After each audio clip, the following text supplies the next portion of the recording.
Kinley, and we're burning daylight. Howdy there, daylight burners.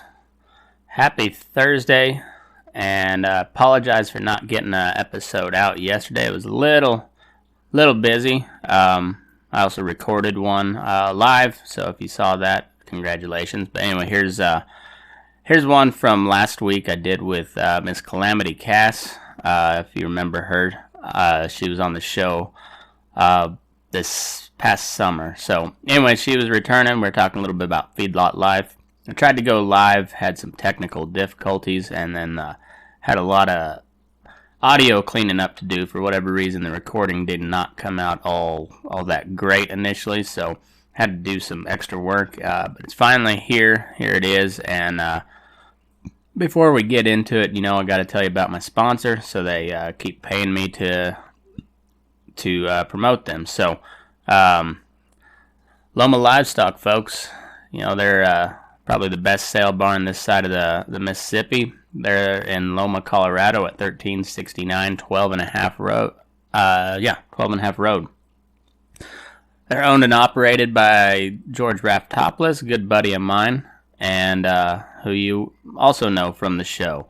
They got a sale going every Wednesday with cows and singles starting at 9 o'clock, followed by the feeders at 11, as well as a whole slew of production sales for Diamond Peak cattle and other local producers. Go check them out online at lomalivestock.com for their market recap, schedule of events, all that good stuff. And if you'd like to consign or you got any other questions, give them a holler at 970-858-9988. So thanks again to Loma Livestock and George for helping keep this little cowboy shit show on the air. And let's get into it with Miss Calamity Cass.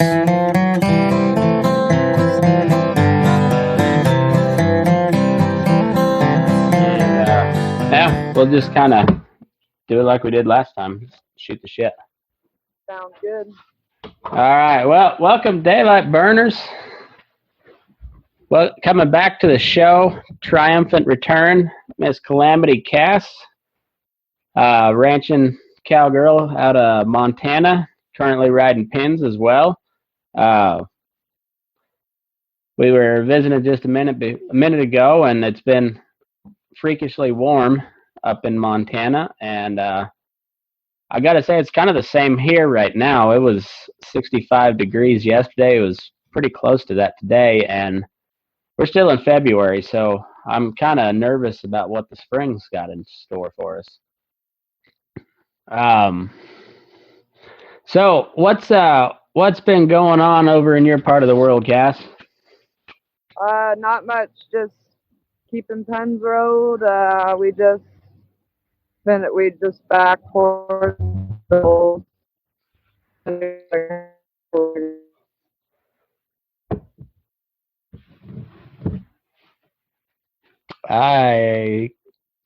I'm losing you there.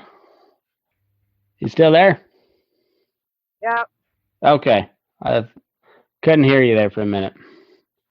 We're trying to find a place to pull over so I don't lose you. Oh, okay. Good enough. Yeah, I know. This winter I spent up in Montana, there was a hill in this big government pasture that we had the cows in before we brought them into the calving pasture.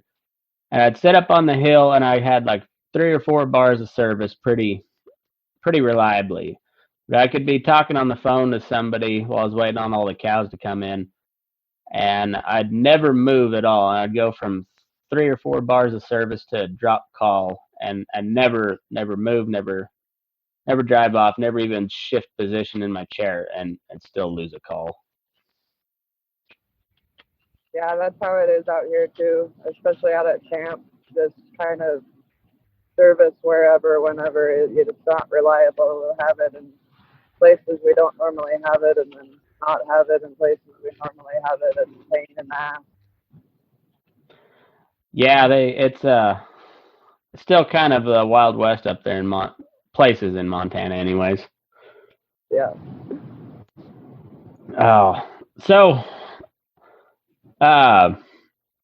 You guys got a feedlot on the ranch you work at, or it's with the ranch you work for? Yeah, it's all, everything's all spread out, like in the summer or from end of May or June, June or so when we finish branding everywhere.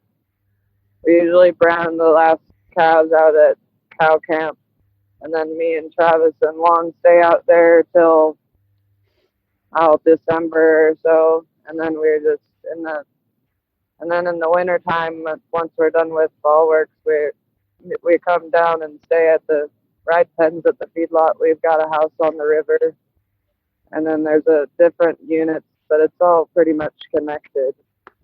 I see. How many head they run in that feedlot? In the feedlot, how many do we have this year, Travis? Do you think 14? What do you think? I I think we've got like 14,000 this year.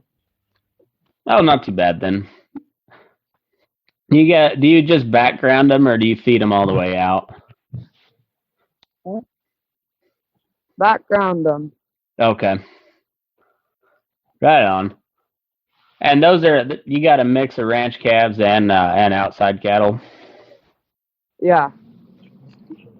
Right on. Yeah, we've got, I don't know, yeah, there's probably 4 or 5,000 ranch calves, and then the rest are all purchased. Right on. How big are they when you receive the outside cattle? Like how big are they coming in? We get them pretty early in the year. Most of the purchase calves, like around 500. They're in here usually while we're still out doing fall work. They'll get shipped here. It says they're around 500 when they come. Okay. Now is it are they still balling when they come in, or everything weaned? Like 40 to 5 days weaned. They wean them right away and bring them here. Oh, okay, so they're still balling. Uh-huh. You can get into some trouble with those if you're not careful, but Yeah, we're we're out like doing preconditioning still until we're preconditioning and weaning really late this year just because we had such a wet summer, and we had to trail everything back from camp, the yearlings and the cows and everything, and it's just everything took a lot longer. We didn't get done. We finished weaning in January. So oh shit. So Juan and a couple other people were riding pens way before we were, and now I see. Juan and me and Travis. Right on.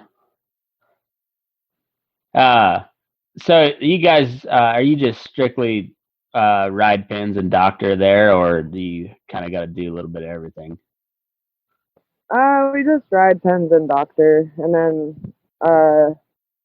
we kind of just travel around to the different ranches and do been sorting on the cows.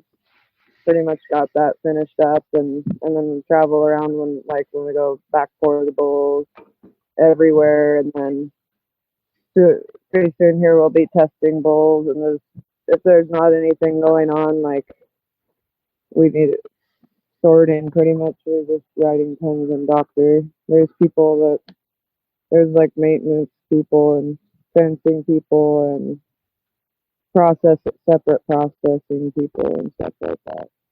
I see. So it's kind of not a big outfit feedlot, but it's a full-fledged, a full operation then. Yeah. Okay. Right on. How's your pen conditions? They're not too bad right now. They're good. Yeah. Are you talking about the calves or the pens? The pens. I just like you guys get quite a bit of snow up that way, don't you? We didn't get any this year. The Farmer's Almanac was wrong. Oh, Yeah, well, the Farmer's Almanac said we're supposed to parade of snowstorms, quote unquote. hmm, We didn't hardly got anything. I think maybe the most snow we ever got at one time that wasn't more than a couple inches. really, And most of the feedlot it rains and dries out pretty fast there. But right on. it's kind of um, out here. The ground is kind of I don't know if you've heard of gumbo. It's kind of like a clay almost, Oh, and so it gets real sticky. slick, sticky, kind of like caliche almost. I don't know what that is, but Okay. when it's almost worse, like when it's been all frozen. I mean, it's obviously terrible when you've had it Oh done. yeah. Calves running around, it's just like craters everywhere, and it's frozen and hard to ride. Mm, Then it starts thawing out in that sort of in between slop and hard, and it sticks like a clay, and you get stuck in that terrible. oh, I bet. Yeah, that's the worst part. Like the frozen stuff is really hard to navigate. But then yeah, then once it gets thawed out just a touch, then it's like breakthrough. So then you got like sharp edges, and then it'll like suck a shoe right off a horse. Yeah, that in between is no good. No. But I don't know, it's been warm here. I enjoy it. I don't mind the slop too bad. I just want to be warm. Yeah.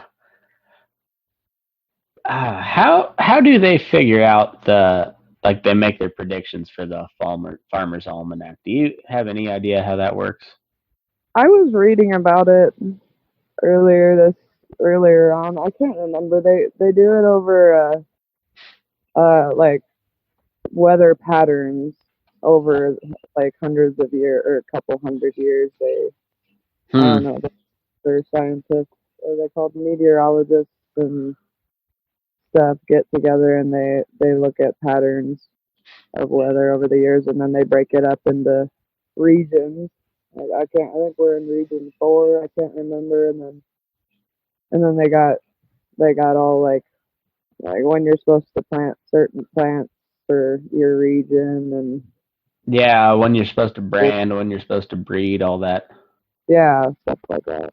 I know there's still a lot of folks that go by that, but I've never delved very deep into how the farmer's almanac is compiled. I always kind of wondered, but I've never dug into it at all. Yeah, they have. I guess I bought the summer one or last year's and this year. They claim to be 89% correct. I think. I don't think that Well, it's almost an A if you grade on a so curve. for where we're at. I didn't think it was. They're right. They sell them everywhere, like at the grocery stores and Oh the yeah, stores. They all are everywhere, and they're fun to look at. yeah. I like looking at them. I wondered that. That was a while ago. I was wondering how they figured that out, and then you mentioned it, so it popped back up. But I've always kind of was curious, but I've never. They're neat to read, but I've never really looked into them how they how they do all that. I just especially some of the old timers like, well, it's the Farmer's Almanac. That's what it says. So that's what you do, and I don't know if any of them uh, Yeah, knew how it was put together either. But yeah. Well, I mean, I guess we could very possibly get a parade of snowstorms in March. I sure hope, but yeah, it yeah. So you guys are you'd be like kind of like East Central Montana. Is that right? eh, yeah, yeah. We're like, I mean, you look at a map of Miles City. We're not. by what do you think, 30 miles as the crow flies? Something like that. We're not that far from Miles City, but we're west of there. It's probably a 2.5 hour drive to North Dakota. Oh, Travis is a little over an hour. To North Dakota? Yeah. Okay, so you're a little farther north than I was thinking, but but you're more out on the plains, kind of. Yeah. Yeah. Yeah. I mean, it's just, I guess it's considered plain. You're not too far from the hills, though, are you? Sagebrush Prairie. That's what the hunting unit's called. Okay, but you're not far from the hills, I wouldn't think. There. I don't. What do you mean by hills? Like, what's your closest mountain range, I guess? Oh, pretty well. West of here, I think, would be the Crazies, right? The Bighorns, south of here. Huh? The Crazies out by like Big Timber and towards Livingston there. That's probably the closest ones west of here, and then the Bighorn south of here. We're not really anywhere close. Okay. The Badlands, so much Badlands, kind of like prairie, and then there'd just be a bunch of gumbo Badlands that look. We just drove through the Badlands Park, and it looks just like that in a lot of places. Like out at our cow camp, it's Badlands and prairie. Okay. So, that's pretty tall grass up that way, though, isn't it? No, native grass. Okay. Right on. Well, what do you guys feed in your, like, you feed obviously corn. I mean, you're not too far from a corn supply, but do you use a lot of distillers grain as byproduct or for feed additives, or? Yeah, we grow our own corn. Mm-hmm.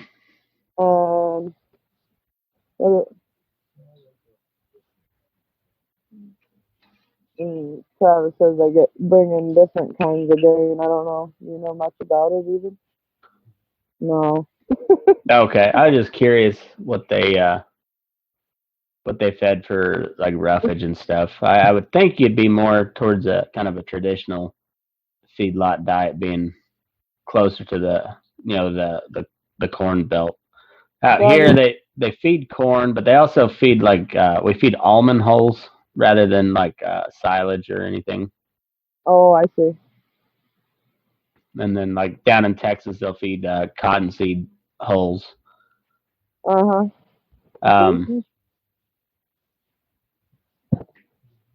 Travis says gluten pellets, corn, and just what, hay? Silage and hay. Okay. Yeah, you guys got a lot of wheat up there, so that makes sense. I guess 14,000 head. You guys probably run most of your sick cattle through a chute, don't you? Yeah, we bring most of them in. Yeah. You about have to with that many cattle, but they let you rope and doctor in the pens. It looks like.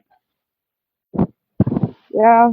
Sometimes if we got one that doesn't want to go out and wants to stay and die there, we'll just rope it and doctor it there. Or if it's blind, got pink eye real bad or something, or like just needs to in a bad place and we can't get to a shoot at the time, it's more convenient.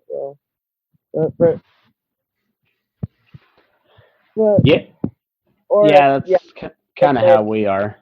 Or we'll rope them to get them out of the pen if it's too much of a hassle and taking too long. Yeah. Right on. So they're not shy about letting you use a rope then. Well, what they don't know don't hurt them. There you go. They get the job done, you know. Yeah. Oh, but they know, you know, like they don't want us out there just harassing shit for fun.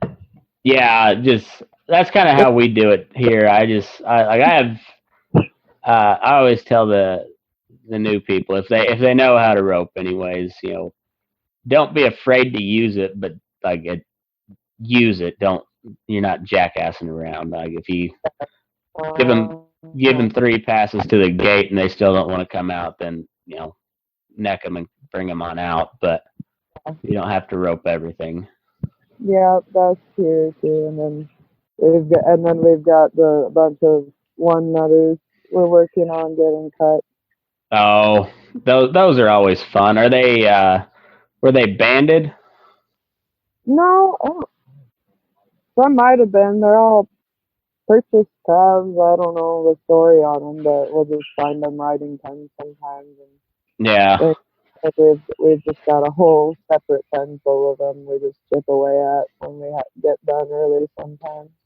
I see. Yeah, that uh, it's pretty common on them Holstein calves because they'll band them, but a lot of those guys they'll stick one nut back up in them and then just band one, and then Yeah, they get a little extra growth out of them, but then there's no bag to cut, so you have to cut up into the abdomen to get that loose or to get that other nut out, and it's a pain in the ass. You about have to rope them because you can't hardly get to them in the chute. yeah, yeah. I've been wondering how the hell there's so many calves. How could somebody miss so many? It must be they must have been bandits or something. Yeah, I know. Like it can be pretty easy to just get one when you're banding them, but I think and I haven't heard a whole lot of it happening on beef cattle, but I know on like Holstein steers it's pretty common because they don't gain very much anyways, but uh or they do, but it takes forever.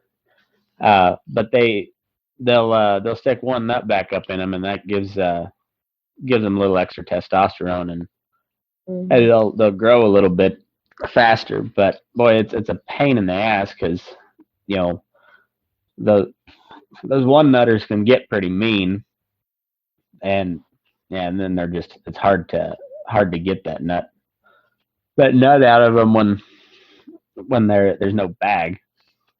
Yeah, yeah.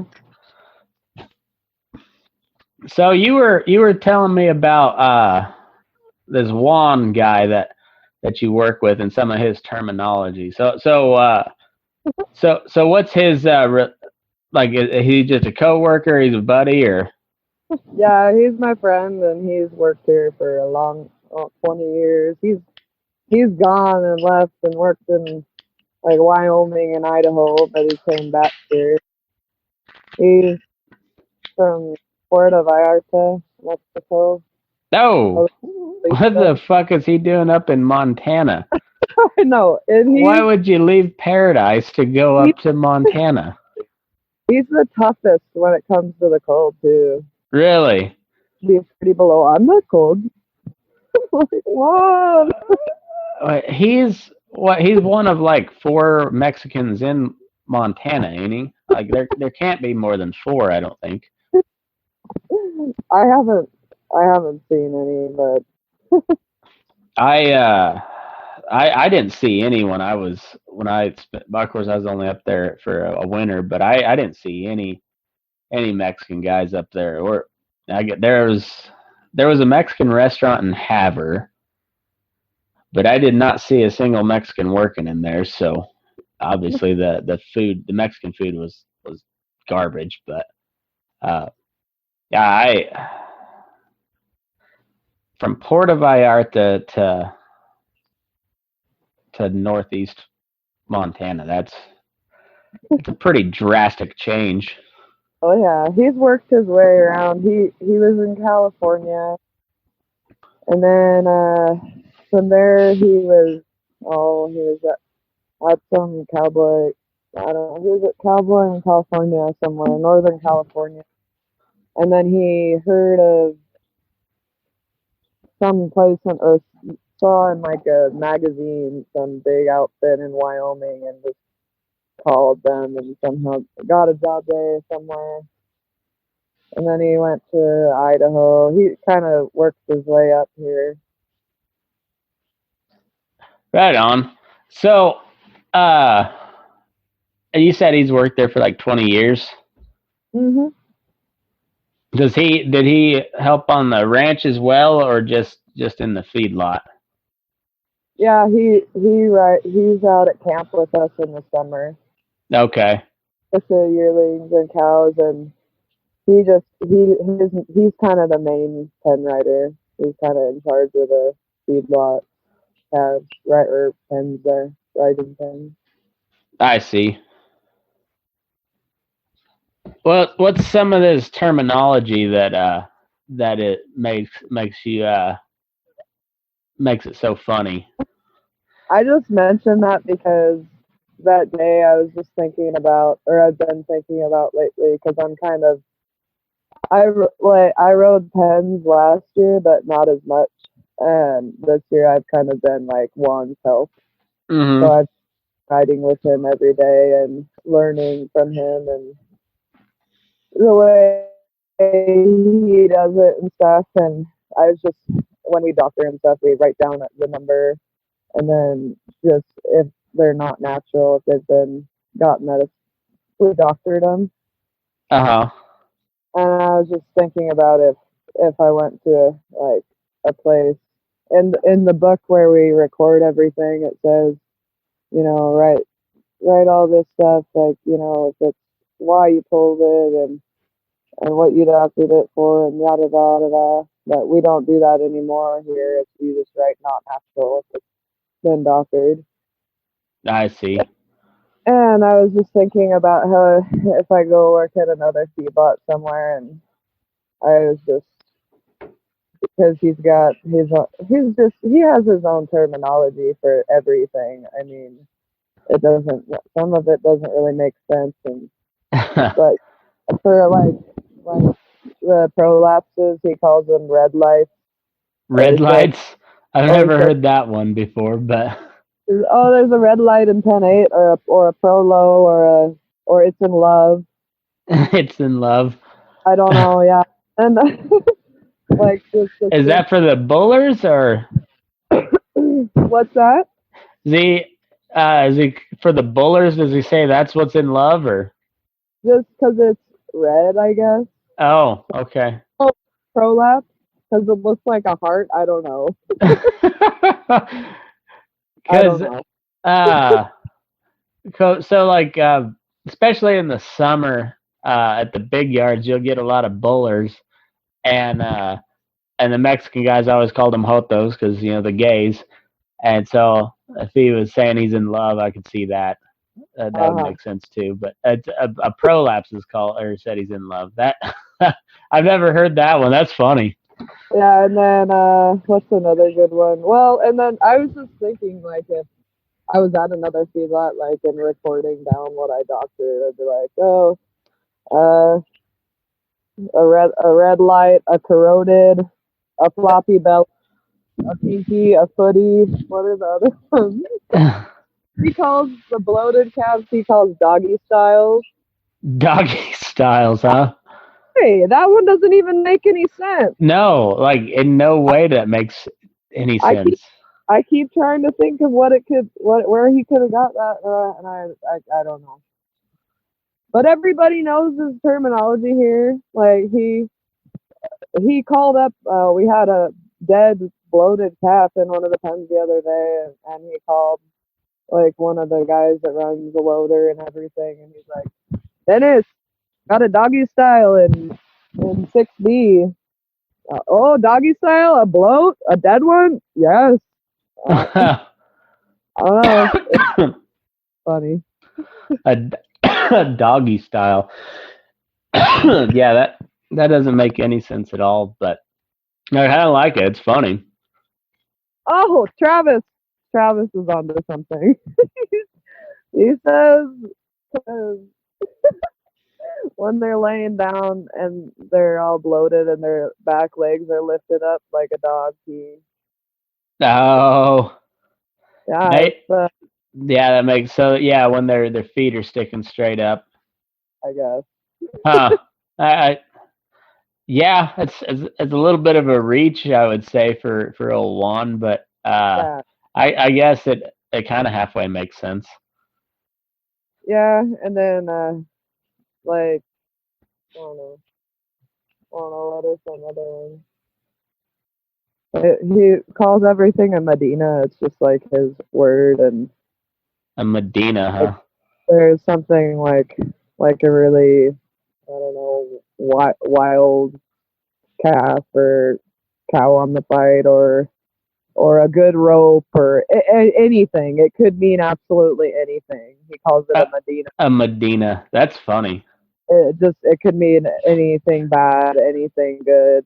It just it's a Medina. So, like, I know a lot of the Mexican guys back home. They'd be like, yeah, if they couldn't think of the name for something, they'd just say, yeah, the chingadera, Oh yeah, I've heard that. and Like so that or something. Yeah. yeah, so like the guy, he was like flip the switch on, but he couldn't think of the word switch, so he's like, the chingadera, the Mhm. um, yeah, there was an older Mexican guy that I worked with at the last feedlot I was at, and he had some pretty funny sayings. Or it wasn't so much that he had like any certain names for stuff, but it was just like the way he said it. Like he would never say like I'm gonna go take a dump or I'm gonna go take a shit. He'd say I go dump out the shit. Juan And Juan calls it. He says I'm gonna go change my oil. change my Oh, calves, and then the coxy calves. He calls them shitty pants. shitty pants. Got a shitty pants in 6B and a red light in 2A. Aisle and not. And I gotta go change my oil. That's funny. Do you guys have quite a bit of coccidiosis? Lately, there's been that's kind of what we've been finding lately. That and pink eyes and Okay.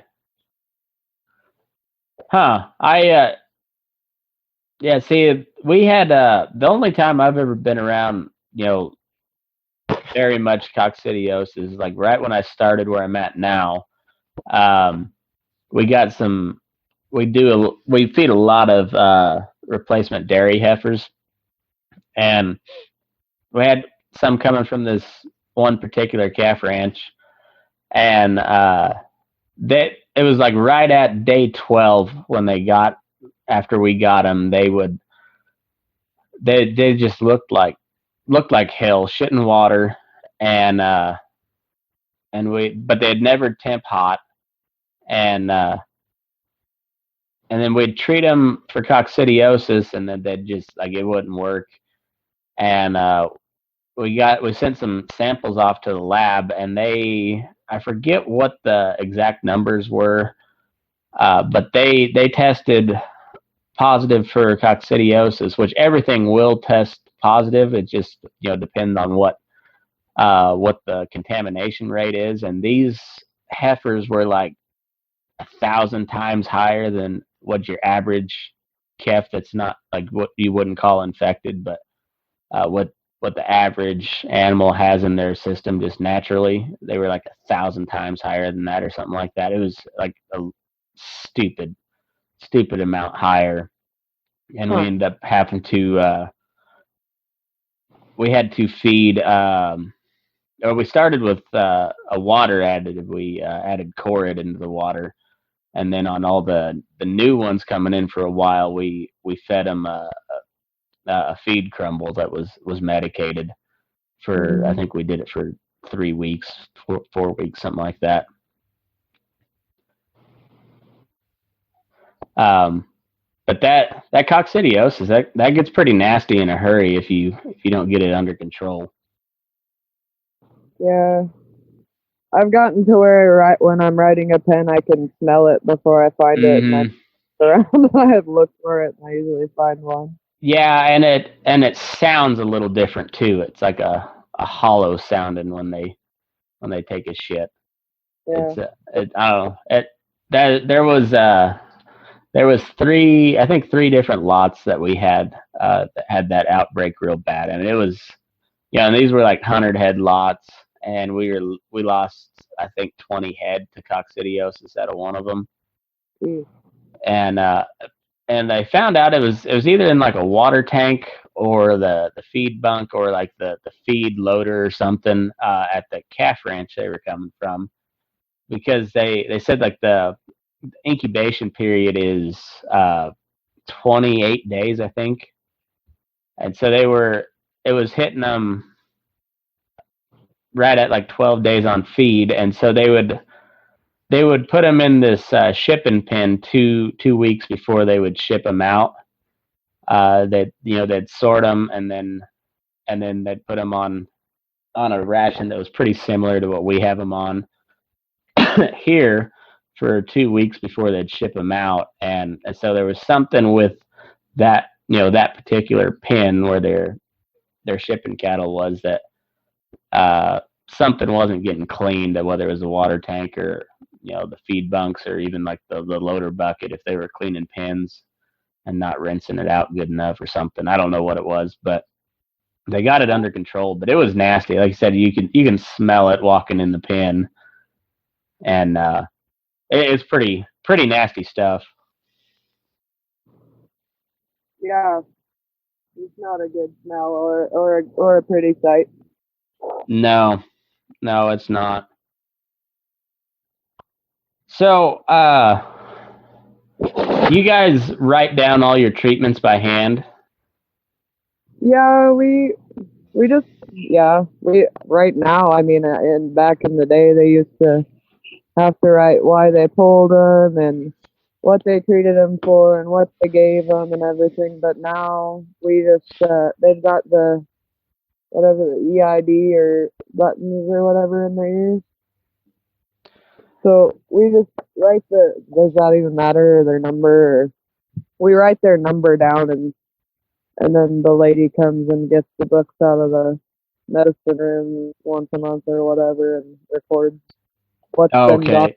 If we sell natural beef is the thing, and then they keep all the doctored ones separate. Yeah, because so like your natural beef, they can't have any antibiotics at all. No. Okay, and so if they get doctored, they get sold on a different program Yeah. or whatever. hmm Yeah, makes sense.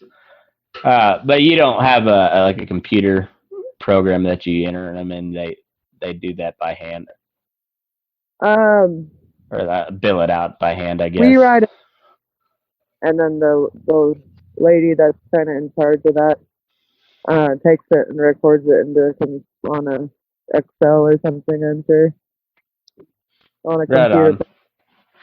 whatever it is they use. You probably don't get any like crossbred cattle up there, like Bremer cross up there. I wouldn't imagine.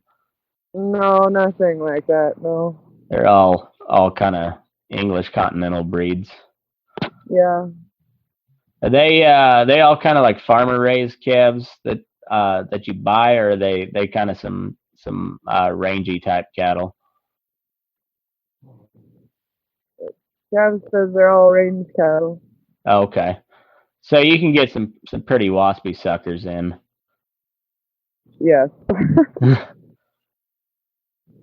They it's funny is they'll be 100% fine when they're in the pen with their buddies, but as soon as you get them by themselves, they flips a switch in their head and they get pretty crazy at times. I know, like, if you're a lot of times if you just like throw one in with an extra one in with them, they'll they'll handle a lot better, because for especially like those range type cattle, they see somebody on foot, they just kind of go ballistic, and they're tough to handle.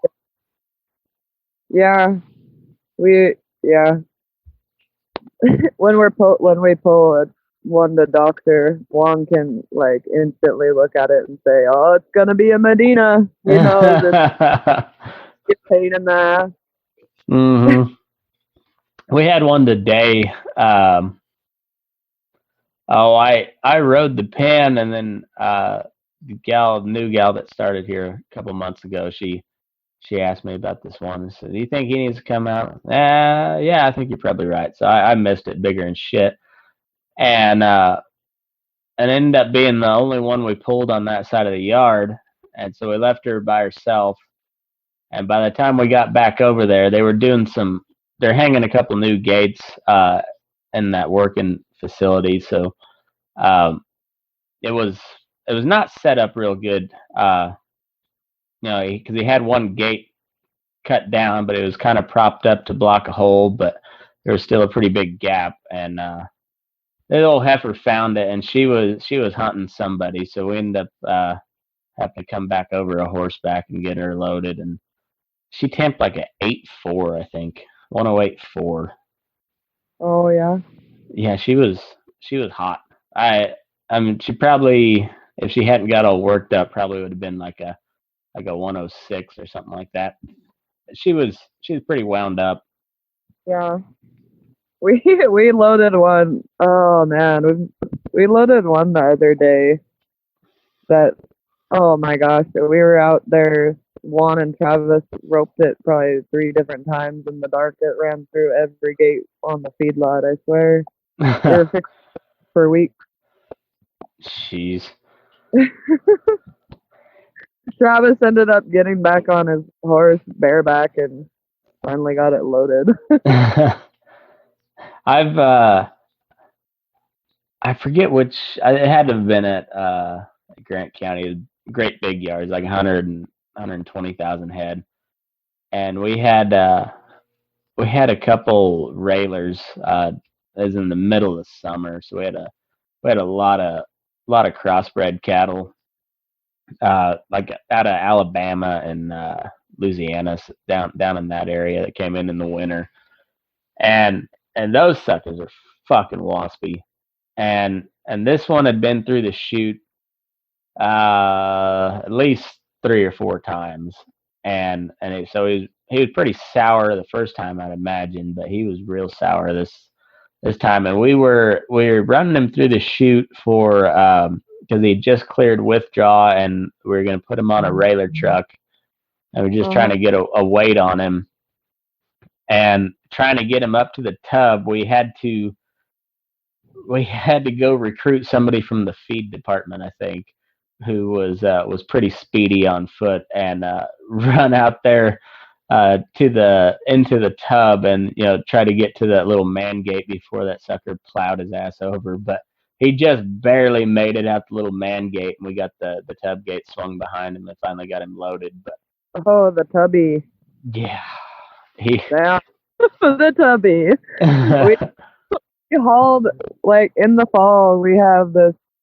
We're just like a traveling gypsy cowboy caravan with our tubby. It's a pain in the ass. There's mud everywhere. They like the damn thing. They don't want to go in it. The ground's uneven. They gotta hop over all the pipes on it, and it's a pain in the ass.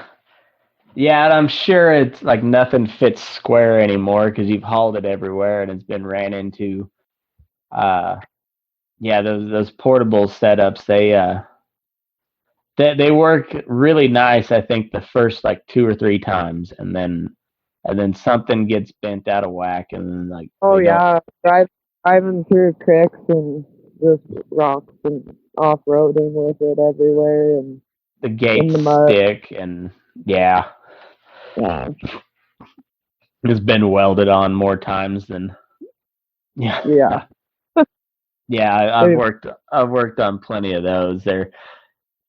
But the damn things cost so much that you have to stretch it as far as you possibly can.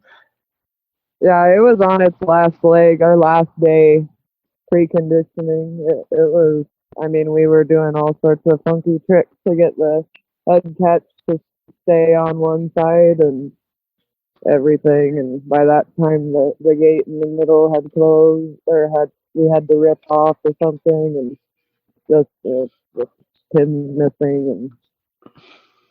Yeah, we bought this calf table for when I was working for Cactus. We At the time we bought that, I think we had about 4,000 head of mama cows, all in the feedlot.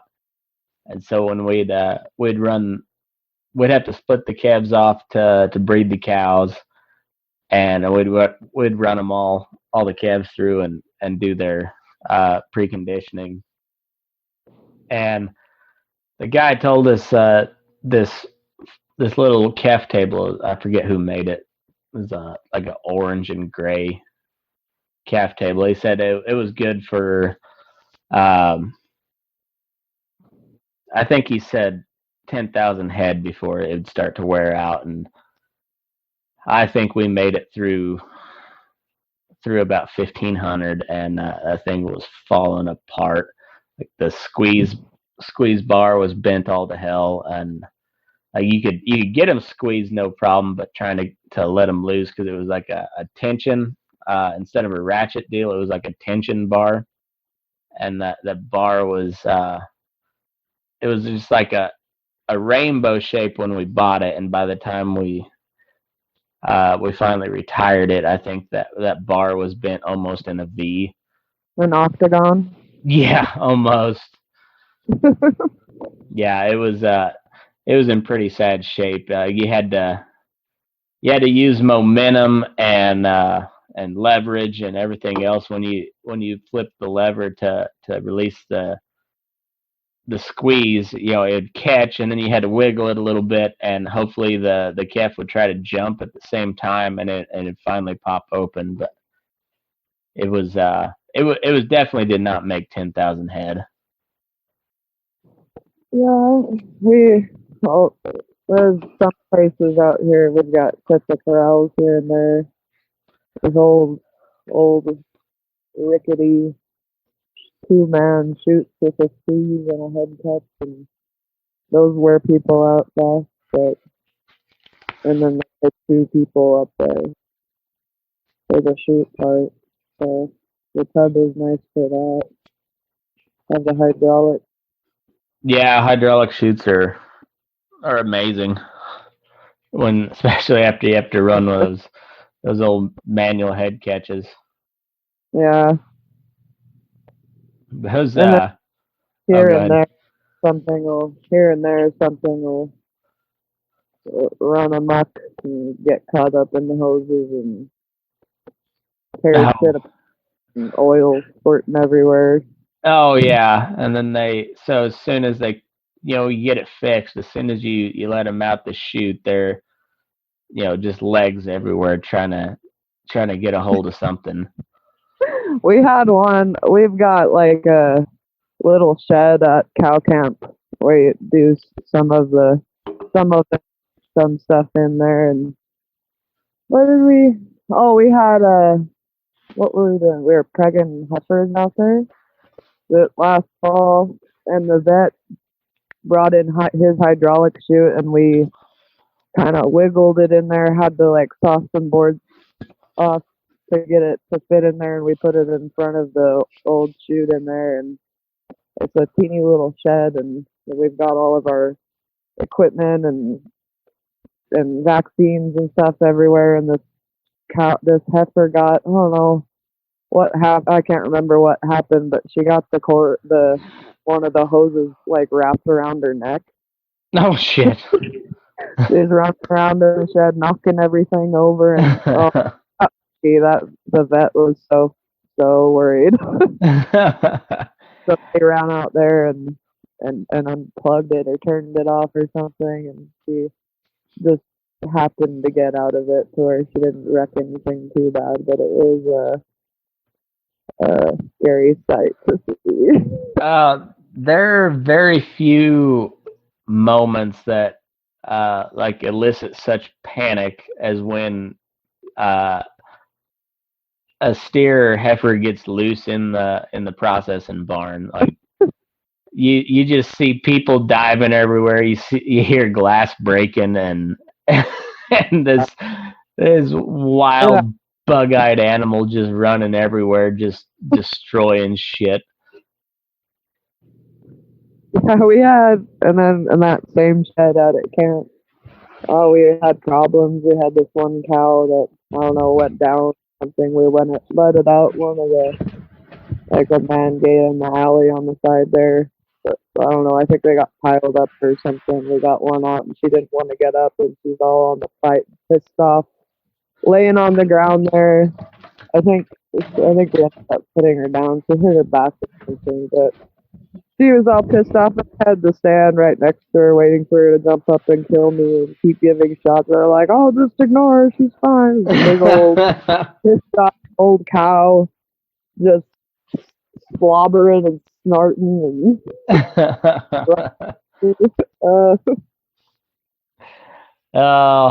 We had one. I think it was the first feedlot I worked at. It was a great big sucker, and the way they had a natural side of the yard, and then they had just commodity cattle side of the yard.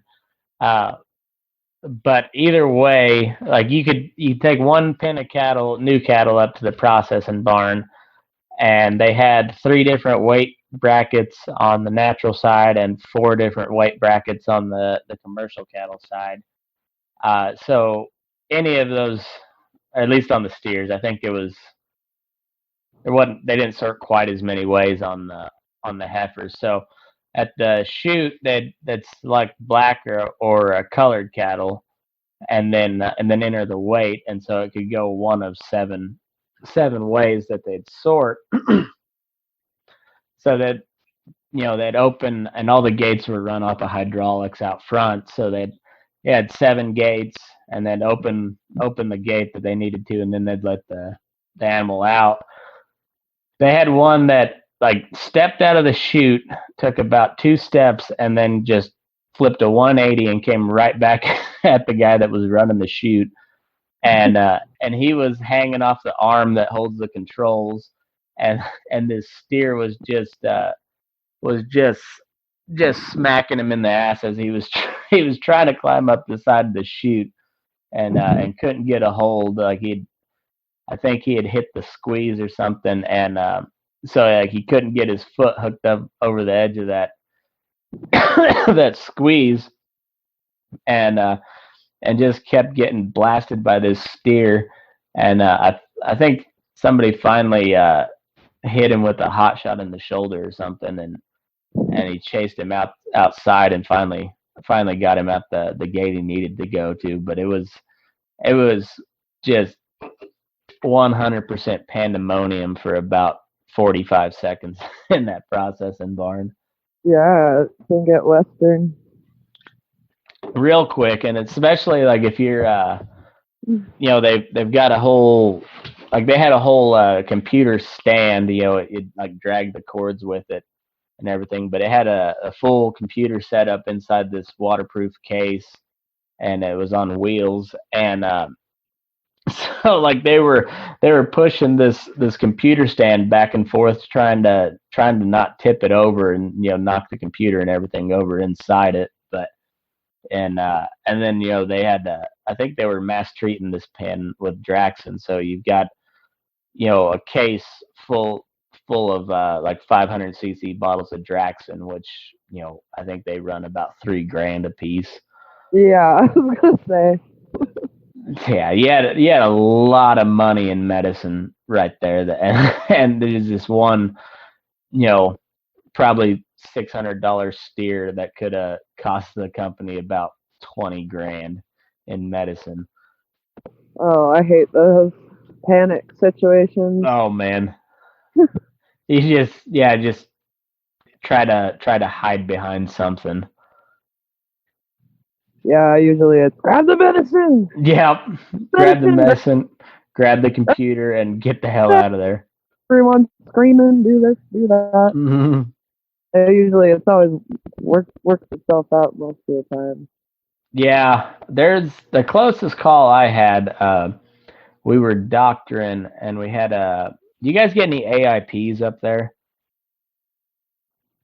Uh, it's dust pneumonia or allergic pneumonia, and it typically only happens when it's real hot and you get that fine shit dust that hangs in the air. And so it's like a pneumonia, but rather than not being able to breathe in, they can't breathe out, so it causes their lungs to fill up or to overfill.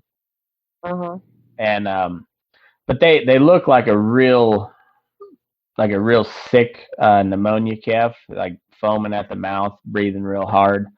But they'll be fatter than a tick. Like they look like they should be, a couple 100 pounds underweight, but it hits them real quick.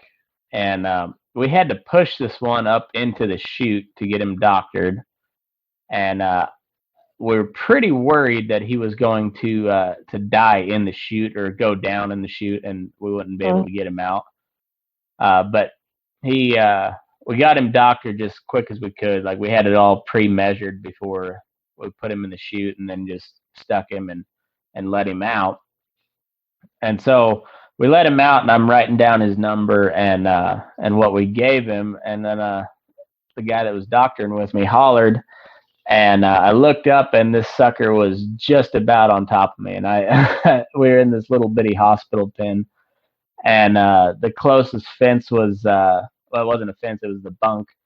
So I took off hauling ass for the bunk, and like right as I grabbed the pipe on top of the bunk, he hit me right in the ass and helped me over into it, and I landed it like upside down like a turtle inside the feed bunk.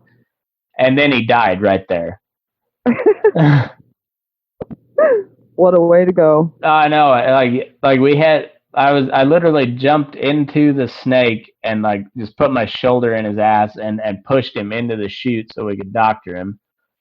And then as soon as we let him out, he turned on me and catapulted me over the bunk rail. And then he just like shivered and died. That's funny. Yeah, they get the nice thing about working with dairy cattle is they don't get crazy like that. They're annoying because they don't move ever. I mean, That can be almost worse sometimes. oh, it's so bad. Like there's this old timer, cranky old guy out here. He's not anything for a hand or a cowboy, but he complains all the time about our wild cattle. Oh, he used to be around friendly cows, or so. I'm like, when we're out, we're moving cattle all the time and stuff for really long distances and big gathers, and always telling him like, trust me, you don't want them to be friendly. Yeah. You wouldn't get anything done with them. You'd be cursing at them a lot more. Oh, we had like a 6-month stretch where we had nothing but dairy cattle, and then last spring we got like 6 or 8,000 head of Mexican steers in, and now those suckers will move. Like, normally when we get a load of dairy heifers in, it takes about 15, maybe 20 minutes. And if they really just don't want to move, sometimes it'll take like 45 minutes to unload a truck. If you can't get a load of Mexican steers unloaded in about 8 minutes flat, there's something wrong. It takes those drivers longer to get up in their trailer and open a gate than it does to unload them, because as soon as that gate pops open, they're just and they're easy to count. You don't lose count because they just come real steady, real fast. Yeah. But we went to pull a pen to go process them, and I'd been used to dealing with dairy cattle, so I opened the gate, caught a trot to get to the back end of the pen, and just whooped real loud one time, and Jesus Christ, we had three of them try to jump the bunk, and they, about 3/4 of them hit the gate, and then the rest of them just scattered, and they didn't, they weren't even looking where they were going, they just ran. And it was like a bunch of damn rabbits. They just fucking scattered. Yeah. It's nice when they want to move, especially out in the country. Yeah. And in the right direction. Yeah. When they want to, which is seldom. But Yeah.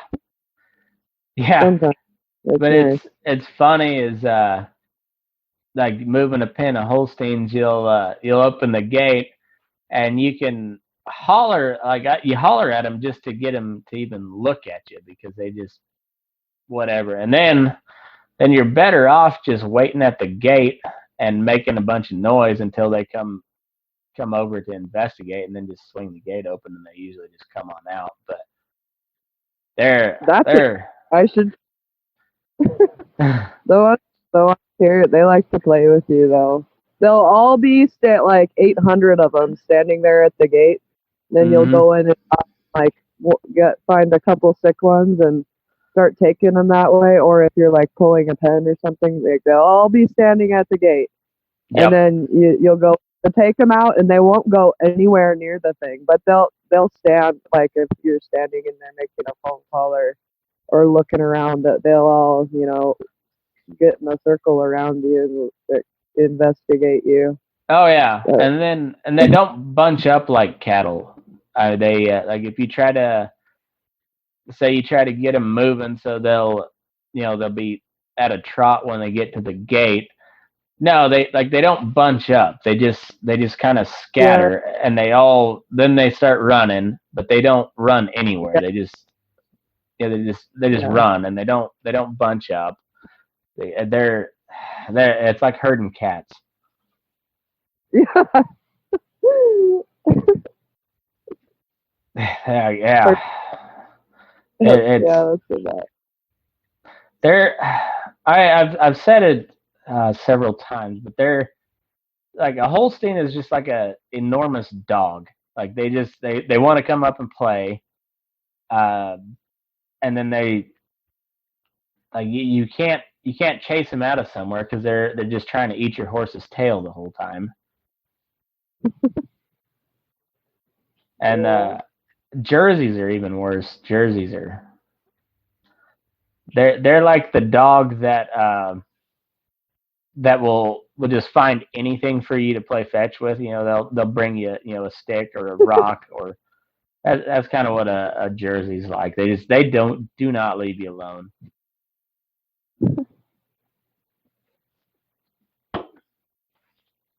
The Holsteins, they're pretty big, aren't they? Yeah, they take forever to feed out, but once their slaughter weight's like 1,500-1,600 pounds. They're close to 6 foot tall at the withers, I would say. They're tall. Yeah, it's they're a big animal, but they don't.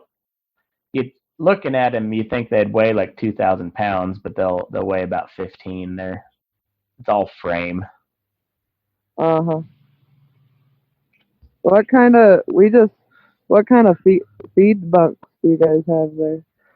Ours are all, well, we've got a mixture. We got some of the newer ones are taller. They're round bottom, concrete bunks, and we got some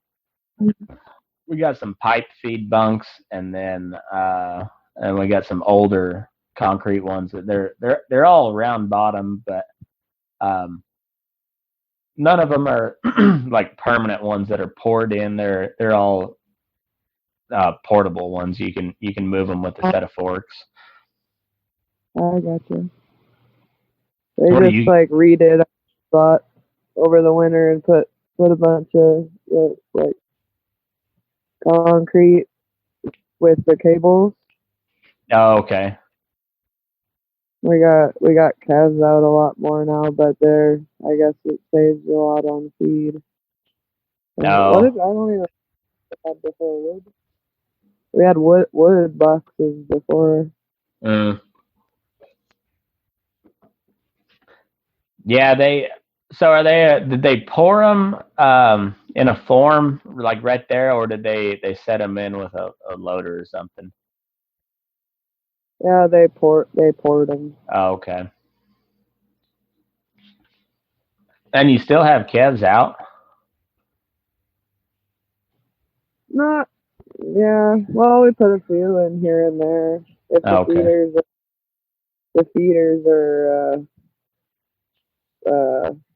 being slow or get stuck somewhere and they start getting hungry and bored, they'll start jumping out and stuff, but not too bad.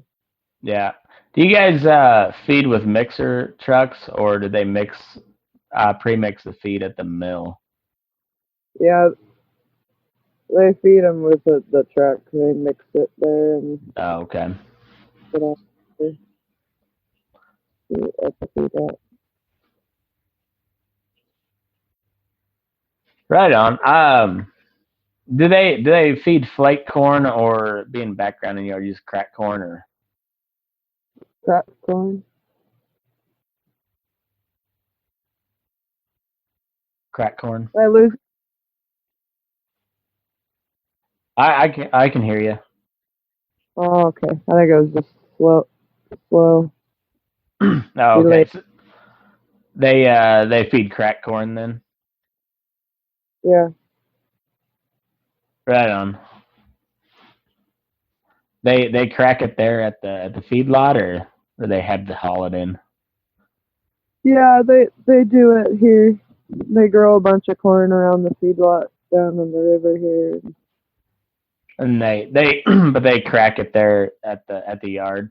They got their own mill and Yeah. everything. Uh-huh. Oh, okay. So we have to truck ours in from California. We don't have a mill or anything. Like we just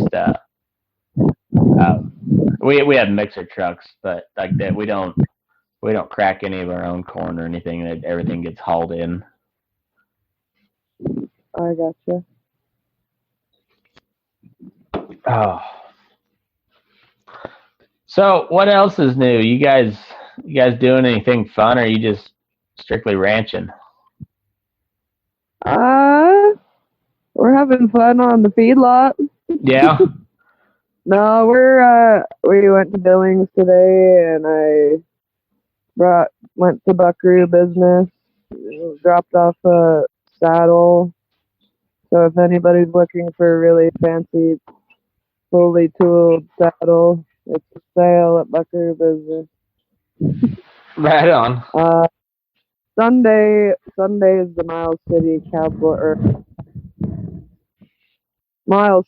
Cowboy Poetry Gathering, so we're gonna go to check that out. It's in Nice. town here. Yeah, it was pretty fun. We went last year. They got an open mic, and then I can't remember if I told you about Owen Badgett. He's a really cool old character.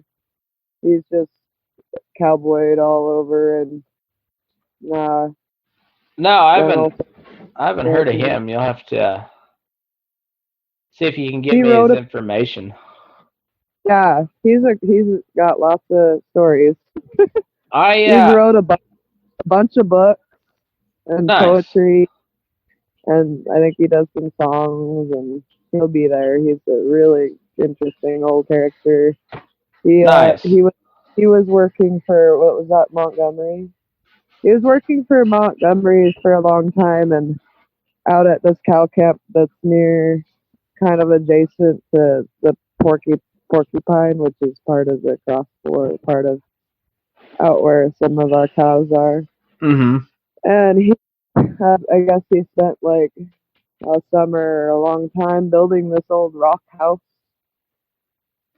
and he never quite finished it, but it was almost finished out there. It's pretty cool. Built wagons and cowboyed. I don't know. He's just an interesting guy. Huh. something about, I don't know if it was a movie or a book or a documentary he did called The Gypsy Cowman or something. Oh, I've heard of that. I've never.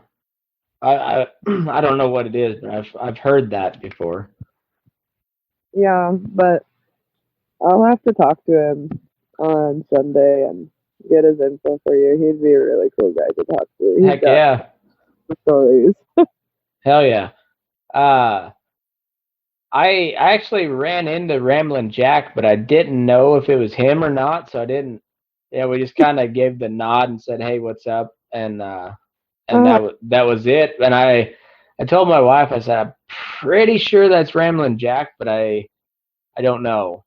I was like, we got into Elko on Thursday night, and we went to the Star to eat, and we were just waiting for a table, and he was there with there was somebody else that I didn't know him, but I knew who he was, and I was like, I think that's Ramblin' Jack with him. And then I didn't talk to him because I wasn't for sure. And then we went and saw a show the next day, and it was him and Cor Blund and Forrest Van Tile, just uh, just shooting the shit and playing songs on stage. And it's like, damn it, I should have said something. And then I didn't see him the whole rest of the weekend. So how's he getting around? He's getting old. yeah, he's like 78 or something. He his Still doing it. he was having some problems with his lung. He kept coughing when the show first started, so he actually left and then came back. But um, yeah, he was getting around okay. You know, I mean, just like an old man, but Uh-huh.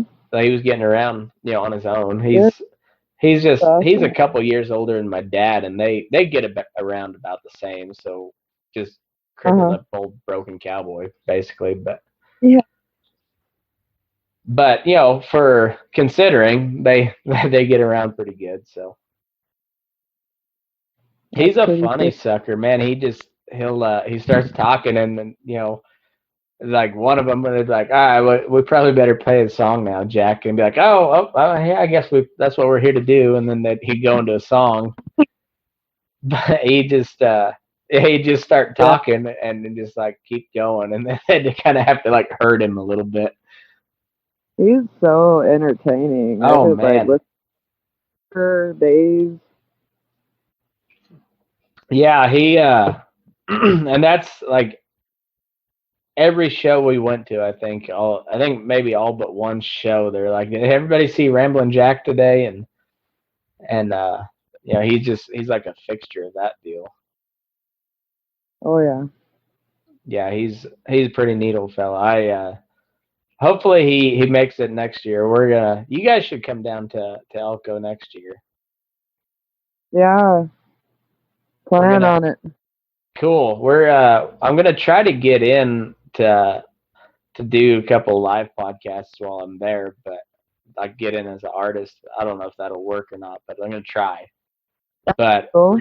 regardless, I think we're gonna try to do a show at one of the bars, and just have fun with it. It was a lot of fun. I enjoyed it. So Yeah. Elko's a good time. yeah, yeah, we went and I saw was the Outside Circle show, and I think we uh, left at like 3 o'clock in the morning, and they were still going strong. So like yeah, they shut it down at like 6 o'clock or something. yeah, I know some of those folks. They're wild. Yeah, I talked to Mike Beck just very briefly. Of course he was pretty busy the whole every time I saw him Hmm. he was busy, but he seemed like a cool guy. He is a really cool guy. Yeah, there was several people I got to talk to. It was a fun time. I liked that Elko deal. It was pretty neat. You know, it gets pretty wild, but you know, like during the day, you can still see a lot of cool stuff, listen to a lot of good music. Yeah. What were did you go to any of the seminars or anything? We have anything cool this No, year? we didn't make it to any of the seminars. I'd like to go to a couple, but we went to just a whole bunch of different shows. Like we saw Ned Ledoux. He was one of the bigger names that we saw, and I actually had forgot that we watched him because we'd saw so much other stuff after that. But like he was the first show we went to, and it's cool because they all play like 45 minutes to hour long sets. They're not very long, and but you can just bounce around and and go see a whole bunch of cool stuff. Yeah, like a music festival. Yeah, yeah, it was pretty neat. Oh yeah, we had a good time. So we're gonna try to we're gonna go back next year for sure. But me and my dad are gonna try to get in. My dad does some cowboy poetry, so I think Oh he. yeah. So I think we're gonna try to do that. And my dad, I've been trying to get him out to Nevada since I've moved out here. So coming up on 3 years, and he keeps saying he's going to. He hasn't done it yet, but I think I finally got him talked into it because he's pretty excited about cowboy poetry. So To come visit. yeah, so we're gonna try to do a. We're both gonna try to get in as artists, and hopefully we can do a show together. Oh yeah, I'm sure you can find something somewhere. It'd be kind of cool. Be a good time. Yeah. So when do you guys start dropping calves? Oh, and the March. In the March, yeah. So you got about a month worth of getting ready for it, and then it's gonna be here. Yeah, well, me and Travis will leave the feedlot and go down the river then, where they disperse all of our replacement heifers to the different ranches that are a part of the whole deal. But last year we got like 450 of them, and Uh, we just have out the heifers, and then the cows calve calve out on their own and out in the hills. you bring the heifers inside to calve them. No, we have a little barn, and we put up a couple stalls in there if we need it. But For the most part, uh, they're out on the grass. yeah, yeah, Yeah, that yeah, that place I was at. Of course, it was up on the high line, so probably a little bit colder than where you guys are. But yeah, they brought all their heifers in the cab just to try to get them out of the elements. But the older cows yeah. all calved out in the open. Uh-huh. Yeah, we'll have. I mean, hopefully our parade of snowstorms doesn't come late or Oh something. But yeah, last year it was nice. It just rained. But Travis says the year that before I got here, they had a hell of a time. It was just snowed the whole time. They basically had to bring all the heifers out of the hills down into the little trap there and just keep bringing them in and just makes a 3 feet. lot more work. You got to pair out all the time. Yeah, and I think it was pretty much just Travis on his own for a while. Uh, And then he got some help. But last year, it was nice. Hopefully it's like that this year. yeah. Right on. Well, you guys are getting ready to be real busy, so we'll have to set something up in the spring when you guys are finally able to go back to civilization every now and then. Go You back get to camp. That's yeah, all I want to get away from do. civilization.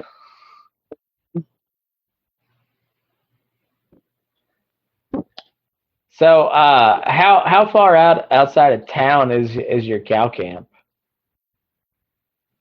It's like a hour and a half to Okay, 2 drive, depending on the roads. not terrible then. From Miles City, Okay, and then it's like like if you ride there from the feedlot, it's like 30 miles or something. North. So it's quite a ways out there. Yeah, it's out there. Right on. Well, so it's one of those deals where you're coming to town like once a week, if that. Just whenever we run out of beer. Good or enough. need to go get a water tank or something, Yeah. Go on, or go grocery shopping or something. We were stuck in there a lot of the summer just because we got so much damn rain. It's easy to get stuck in there. The creeks get up high, and you're in there for a few days at least. Yeah. And we only get stuck out of there when we're completely out of beer and food. Yeah. Yeah, I'd say the river's got to be pretty high if you can't make it to town for beer.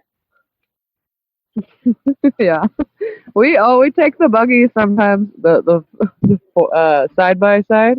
Mm-hmm. We had to do that a couple of times last summer. We drove it to the highway and then would have somebody pick us up and drive us to town. That's funny. Yeah. That's funny. Well, I think I gotta call her good for the night. I gotta get this wrapped up so I can put it out in the morning. But Cass, it was good talking to you. We'll catch up with you after cabin season. But you'll stay warm over there. Yeah. Thanks. It was good chatting. Yeah, you bet. You're welcome back anytime. I guess tell everybody where they can find you on social media so they can buy all your leather stuff. Oh, I have an Instagram. It's called Calamity Cass. Right on. And I used to make leather things, but I will be doing lots more leather stuff this summer. I know I said that last time, but I mean it this time. I really will. She's double super serious this time. I'm double super serious this time. There's a Calamity Cass leather on Instagram. Right on. Cool. Well, go follow her, check her out, and order some leather gear. And on that note, I think we're gonna call her good. So you guys have a good one. We'll catch up with you next time, and move your ass. We're burning daylight. Adios. See ya. It's an Alejandro Escobedo song.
walks away.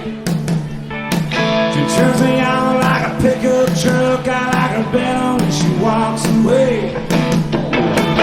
Like a sun shining through a dress. I like her better when she walks away. I like her hair in a tangled mess. I like her better when she walks away. I like her better when she walks away. I like her better when she's in the state.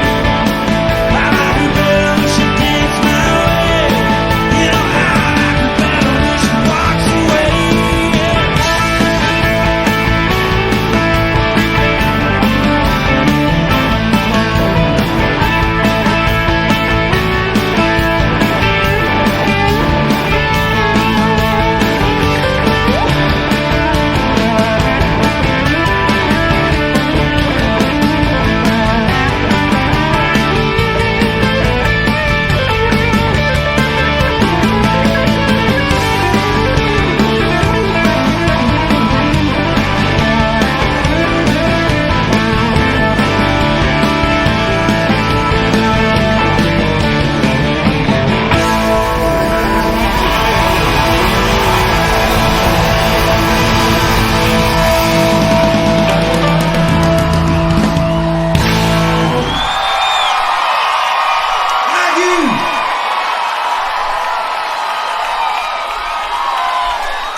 We do a song right now we wrote about an old couple. It was friends of ours named Hiram and Lori.